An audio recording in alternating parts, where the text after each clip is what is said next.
there. So here I am at this fuse box in a commercial space, and you can see that we've got something which is a C2 in a EICR, because this massive gaping hole in the top of the fuse board allows a lot of debris to fall in, which is a fire hazard. So what we have to do is seal this up. Now obviously you could do that by removing all the cables and rewiring. That would be the best way to do it. Another method, which is far more messy but nonetheless passes it, which is the primary concern of the owner, is just to use a fireproof foam which will take up that gap. Okay, so you can see the first step there is just to bunch up the cables, so that they've essentially just formed two bunches going into the top of the box, and then I've created an incredibly rough and ready, as you can see, template made out of cardboard, and that's just to stop the bulk. Obviously it's quite a viscous substance. Made a kind of skirt around the top out of cardboard. So I'm going to apply the foam. Obviously I can't film whilst I'm doing it because I need two hands, but hey, let's see how that goes, shall we?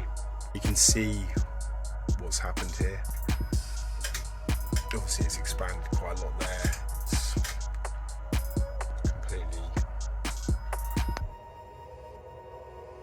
created a fireproof seal, which is what we need. Yeah, obviously it looks bloody awful, but hey, I was using this Everbuild foam.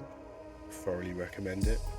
Quality. Okay, so it's a few days later now, and you can see the foam has dried into its final solid form.